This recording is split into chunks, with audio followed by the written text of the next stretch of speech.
এটা বাংলাদেশের ন্যায্য অধিকার।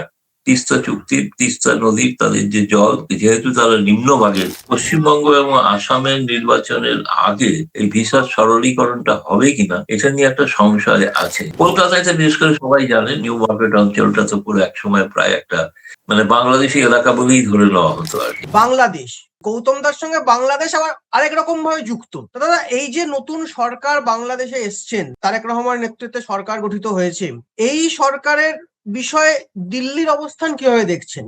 কালকেও প্রণয় বর্মা বিবৃতি দিয়েছেন যে ভিসা কূটনীতিটা সরলীকরণের বিষয় এগোচ্ছে। এই দুই দেশের মধ্যেও তো গত 17-18 মাসে একটা দূরত্ব তৈরি হয়েছিল।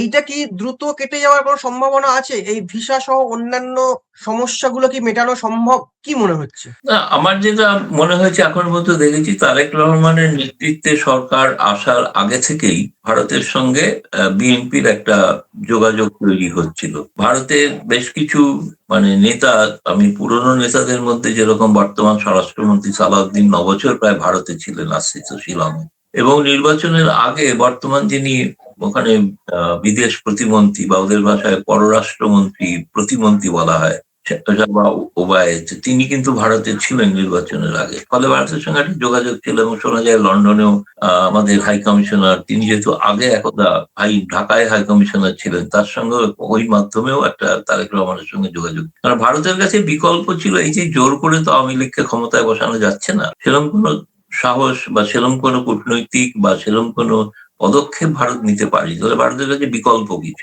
ইউনূস আমলে যত জঙ্গি যারা ছাড়া পেয়েছে, যারা ঘুরে বেড়াচ্ছে, সেটা ভারতের নিরাপত্তার পক্ষে একটা চিন্তার বিষয়। চীন, পাকিস্তান উভয়ে যেভাবে তাদের প্রভাব বিস্তার করেছে, সেটাকে নিউট্রালাইজ করার জন্য তারেক রহমান সরকারের সঙ্গে একটা সখ্যতা বাড়ানোর উদ্যোগ সাউথ ব্লক থেকে নেওয়া হয়েছে।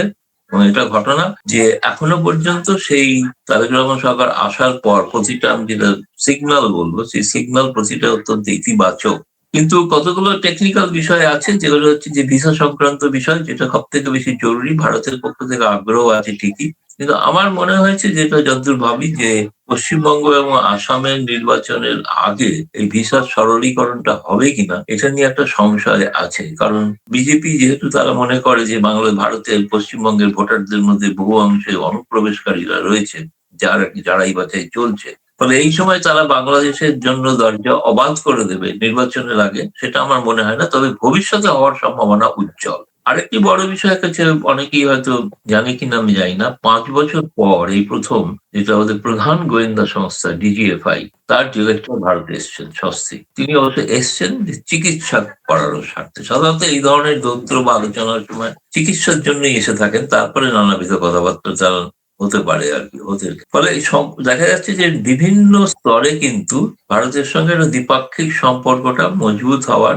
একটা সম্ভাবনা তৈরি হয়েছে। এবং বিশেষ করে তার ক্ষেত্রে যে ট্রেন চলাচল বন্ধ ছিল, মৈত্রী, বন্ধন, মিতালি, এগুলো চলার একটা সম্ভাবনা, বাস চলাচলের সম্ভাবনা আছে। কিন্তু ট্যুরিস্ট পর্যটন ভিসা না দিলে তো সেখানে যাত্রী হবে না। কেবলমাত্র মেডিকেল ভিসাটাকে হয়তো আরো কিছু বাড়াতে পারে এই মুহূর্তে, কিন্তু পর্যটন ভিসা বা বিজনেস ভিসাও বাড়তে পারে। কিন্তু পর্যটন ভিসা, যেটা দিয়ে ভারতের মানুষও, যত বিদেশি পর্যটক আসতেন, তাদের গত কয়েকদিন আগে একটা পরিসংখ্যান দেখলাম যে বাংলাদেশ থেকে পর্যটকের আসার সংখ্যা সব থেকে বেশি। আর 5ই আগস্টের পর থেকে এই পর্যটকদের আসার শতাংশটা 73% কমে গিয়েছে। 73% বাংলাদেশ থেকে পর্যটক আসা কমে গিয়েছে। অন্য আমেরিকা, ইউরোপ এই জায়গা থেকে সামান্য কয়েক শতাংশ বেড়েছে, কিন্তু মূল যে পর্যটক যেটা ছিল, সেটা ছিল বাংলাদেশে। তার ফলে ভারতের অর্থনীতিতেও তাদের একটা অবদান আছে আর কি। কারণ কলকাতায় তো বিশেষ করে সবাই জানে, নিউ মার্কেট অঞ্চলটা তো পুরো একসময় প্রায় একটা বাংলাদেশি এলাকা বলেই ধরে নেওয়া হতো আর কি। এবং তাদের জীবনের নিরাপত্তা, তাদের জীবন আনন্দময় দিনগুলোর জন্য তারা কলকাতাতে আসেন। ঈদের বাজার করতেই হোক, এবারে ঈদ আসছে, এখন ঈদের আগে সেই ভিসা ব্যবস্থা সরলীকরণ হবে কিনা সেটা একটা সমস্যা আছেই। ফলে এখন পর্যন্ত মনে হয় যে লক্ষণগুলো স্পষ্ট, যে ইতিবাচক। এটা এখন নির্ভর করছে তারেক রহমান সরকার কতটা ভাবে সেটাকে রেসপন্ড করে। আর সব থেকে বড় বিষয় যেটা আছে, আমার যেটা মনে হয়, যে এই বছরের মধ্যেই গঙ্গা চুক্তিটাকে সই করতে হবে। তার মেয়াদ শেষ হচ্ছে 26 সালে। ফলে সেই গঙ্গা ডিসেম্বরে শেষ হয়ে যাচ্ছে তো। ফলে তার আগে স্বাক্ষর করতে গেলে দুই প্রধানমন্ত্রীকে স্বাক্ষর করতে হবে।